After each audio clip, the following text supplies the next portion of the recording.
আজ আমরা এক্সপ্লেন করতে যাচ্ছি একটি জম্বি মুভি যেখানে দেখানো হয় যে শহরে একটি অজানা ভাইরাস ছড়িয়ে পড়েছে এবং এর কবলে পড়া মানুষগুলো মুহূর্তের মধ্যেই জম্বি হয়ে যাচ্ছে। এরই মাঝে একটি ছেলে নিজের প্রাণ বাঁচিয়ে এই শহর থেকে বাইরে যেতে চেয়েছিল, কিন্তু পথে তাকে বড় বড় বিপদের মোকাবেলা করতে হয়। তবে কি সে এই জম্বিদের হাত থেকে বেঁচে নিজের গন্তব্যে পৌঁছাতে পারবে, নাকি নিজেও এই ভাইরাসের শিকার হবে? এটা জানার জন্য ভিডিওটি শেষ পর্যন্ত দেখুন। মুভির শুরুতেই আমরা সুজুকি নামের একটি ছেলেকে দেখি, যে একজন মাঙ্গা আর্টিস্ট। মাঙ্গা হলো এক ধরনের স্কেচ বা চিত্রিত কাহিনী। সুজুকি তার মাঙ্গার উপর অনেক কঠোর পরিশ্রম করছিল, কিন্তু সে এমন কোনো পাবলিশার পাচ্ছিল না যে তার মাঙ্গা পছন্দ করে ঠিকঠাক ভাবে পাবলিশ করবে। এদিকে এখন কাজের অভাব থাকায় সুজুকিকে ছোটখাটো চাকরি করতে হচ্ছিল।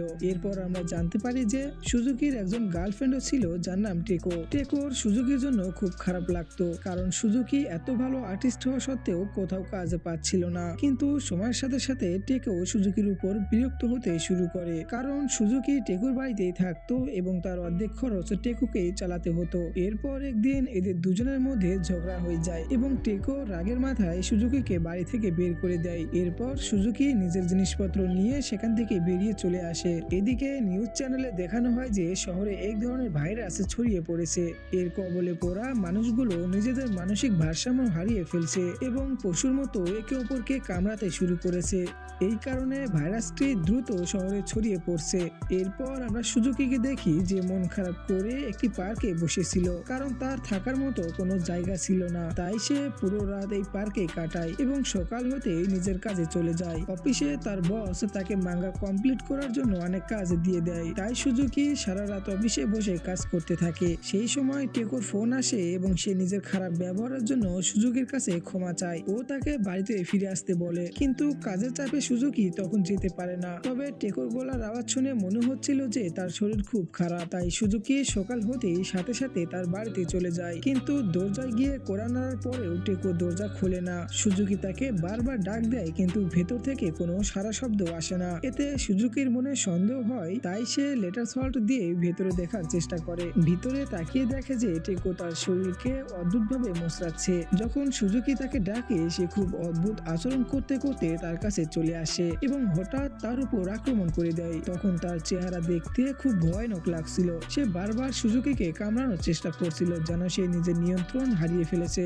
এতে আমরা বুঝে যাই যে ভাইরাসটি টেকোকেও নিজের শিকার বানিয়ে নিয়েছে, অর্থাৎ টেকো এখন একটি জম্বি। এরপর সুজুকি নিজেকে বাঁচাতে টেকোকে ঘরের ভেতর ঠেলে দিতে চায়, কিন্তু টেকো খুব অদ্ভুতভাবে নড়াচড়া করে এবং নিজের পা দিয়েও তার উপর হামলা করে। যখন টেকো তাকে কামড়াতে যাবে, তখনই সুজুকি মাঝখানে দরজা আটকে দেয়, কিন্তু টেকো সেই দরজাটাকে কামড়াতে শুরু করে, যার ফলে তার সব দাঁত ভেঙে পড়ে যায়। কিন্তু তাতে তার কোনো যায় আসছিল না, যেন সে কোনো ব্যথাই অনুভব করছিল না। এরপর সে সুজুকিকে টেনে ভেতরে নিয়ে যায় এবং তার উপর আক্রমণ করে। সুজুকি বাঁচার অনেক চেষ্টা করে, কিন্তু শেষ পর্যন্ত সে তাকে কামড়েই দেয়। এখন নিজেকে বাঁচাতে সুজুকি যখন তাকে পেছনের দিকে ধাক্কা দেয়, তখন একটি ধারালো ট্রফি টেকোর মাথায় ঢুকে যায় এবং সে সেখানেই মারা যায়। এইসব দেখে সুজুকি প্রচন্ড ভয় পেয়ে যায়, তাই সে আর দেরি না করে সাথে সাথে নিজের জিনিসপত্র নিয়ে অফিসের দিকে বেরিয়ে পড়ে। এদিকে অফিসে পৌঁছে সুজুকি দেখে যে তার বন্ধুর হাতে একটি বেসবল ব্যাট এবং তাতে অনেক রক্ত লেগে আছে, কারণ সে একজন ইনফেক্টেড মানুষকে মেরে ফেলেছে। তখনই তাদের বসও সেখানে চলে আসে এবং সেও জম্বি হয়ে গিয়েছিল।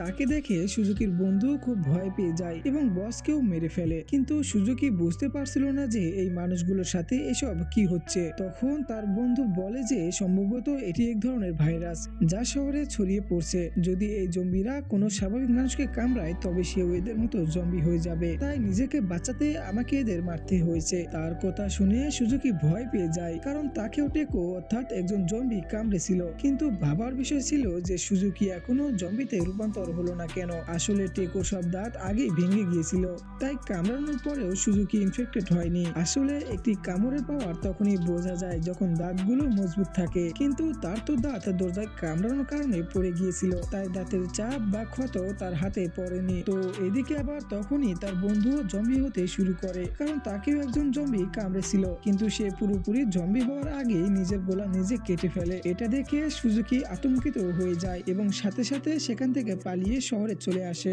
সেখানে সে আকাশে অনেক মিলিটারি এরোপ্লেন উঠতে দেখে। এর মানে ছিল অলরেডি শহরে ইমার্জেন্সি অ্যালার্ট জারি হয়ে গেছে এদিকে শহরের অর্ধেকের বেশি মানুষ জম্বি ভাইরাসে আক্রান্ত হয়ে গিয়েছিল এবং যারা স্বাভাবিক ছিল তাদেরও কামড়িয়ে ধীরে ধীরে ইনফেক্টেড করে দিচ্ছিল। কিন্তু সুজুকি কোনোভাবে এদের হাত থেকে বাঁচতে বাঁচতে একটি ট্র্যাক্সের কাছে পৌঁছায়। তখনই সেখানে হিরোমি নামের একটি মেয়ে আসে যে জম্বিদের থেকে প্রাণ বাঁচিয়ে পালাচ্ছিল। তখনই এক স্যুট বুট পরা লোক এসে ট্যাক্সিতে বসে পড়ে। সুজুকি আর হিরোমিও তার সাথে গাড়িতে উঠে পড়ে। এদিকে বাইরে এমন বিপদ দেখে ট্যাক্সি ড্রাইভার দ্রুত তার গাড়ি চালু করে এবং সেখান থেকে কোনোভাবে বের হয়ে আসে। এদিকে কিছুক্ষণ যাওয়ার পর সে স্যুট বুট পরা লোকটা হঠাৎ জম্বি হতে শুরু করে, কেননা তাকেও এক জম্বি কামড়েছিল।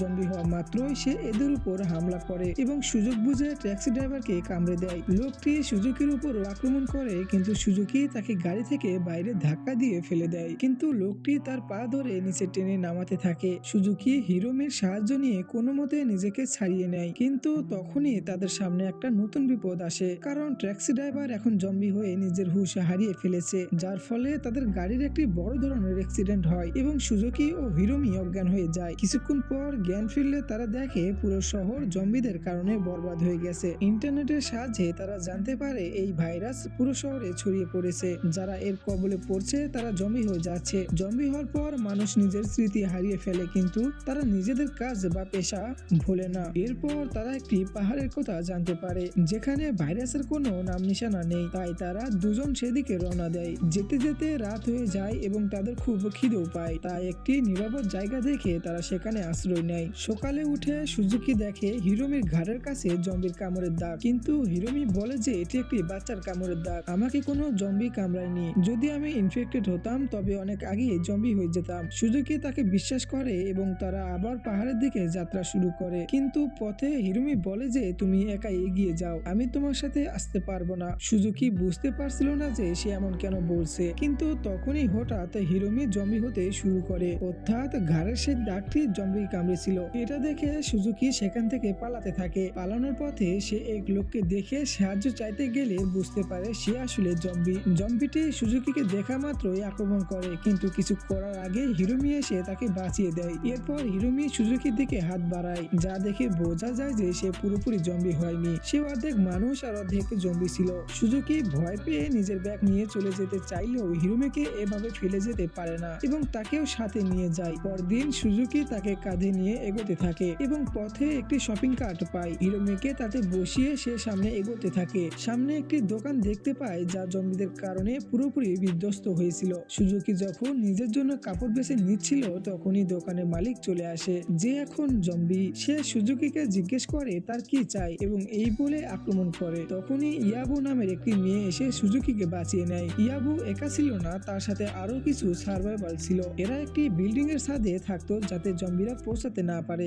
যখন তাদের খাবারের দরকার হতো তখন একদল ছাদ থেকে চিৎকার করে বা থালা বাসন বাজিয়ে জম্বিদের নজর ঘোরাতো এবং সেই সুযোগে অন্য দল পেছন থেকে খাবার নিয়ে আসতো। এরা সুজুকি আর হিরোমিকে থাকতে দেয়, কিন্তু সুজুকি তাদের বলে না যে হিরোমি অর্ধেক জম্বি। সে হিরোমিকে অসুস্থ বলে তার চোখে একটি পট্টি বেঁধে দেয় যাতে কেউ সন্দেহ না করে। এদিকে লুরা নামের এক লোক ছিল যে সবার লিডার। সুজুকির কাছে থাকা শটগানটি লুরার খুব পছন্দ হয়, কারণ সেটি খুব পুরনো আর দুর্লভ ছিল।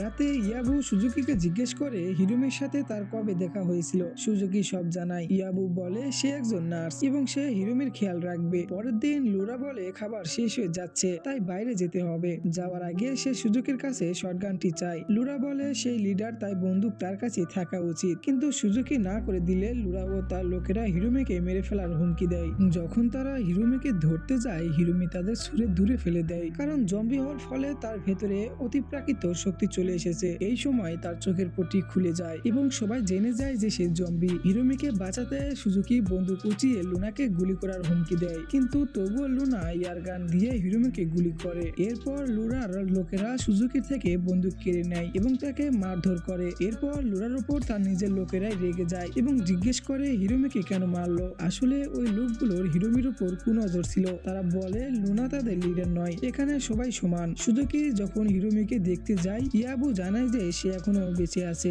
এরপর সবাই আবার মিলেমিশে খাবার আনতে বের হয়, কিন্তু লুরার মাথায় অন্য পরিকল্পনা চলছিল। সে প্রমাণ করতে চেয়েছিল যে সেই আসল লিডার, তাই সে কন্ট্রোল রুমে গিয়ে হলের স্পিকার অন করে দেয় যেখানে সবাই খাবার আনতে গিয়েছিল। এতে সব জম্বি হলের ভেতর ঢুকে পড়ে এবং একে একে সবাইকে মারতে শুরু করে। সুজুকি নিজেকে বাঁচাতে একটি লোকারে লুকিয়ে পড়ে। বাইরে আমরা দেখি একজন অ্যাথলিস্ট জম্বি দৌড়ে এসে বিশাল এক লাফ দিয়ে সেই ছাদে পৌঁছে যায় যেখানে সবাই ছিল। সে জম্বিটি ছাদে থাকা সবার উপর এক পর্যায়ে আক্রমণ করে বসে। ইয়াবু হিরোমিকে নিয়ে লুকিয়ে পড়ে এবং সুজুকিকে ওয়াকিটকিতে সব জানায়। সুজুকি তাদের বেসমেন্টে আসতে বলে। বাইরে আওয়াজ বন্ধ হলে সুজুকি লোকার থেকে বের হয়, কিন্তু সাথে সাথে এক জম্বি তাকে হাতে কামড়ে দেয়। সুজুকি কোনোভাবে তাকে মেরে পালিয়ে যায়। আসলে সে বেঁচে যায় কারণ সে হাতে অনেকগুলো ঘড়ি বেঁধে রেখেছিল। সুজুকি বেসমেন্টে পৌঁছে নিজের শটগানটি ফিরে পায়। কিছুক্ষণ পর ইয়াবু আর হিরোমিও সেখানে পৌঁছায়। পথে তারা লুনাকে পায় যে এখন জম্বি হয়ে গেছে। সে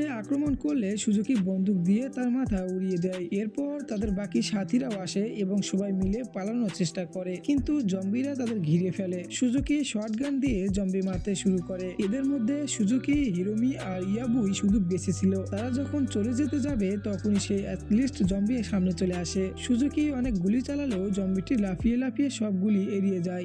অনেক চেষ্টার পর সুজুকি তাকে গুলি লাগাতে পারে, কিন্তু তবুও জম্বিটি মরে না। এদিকে সুজুকির বন্দুকের গুলিও শেষ হয়ে গিয়েছিল।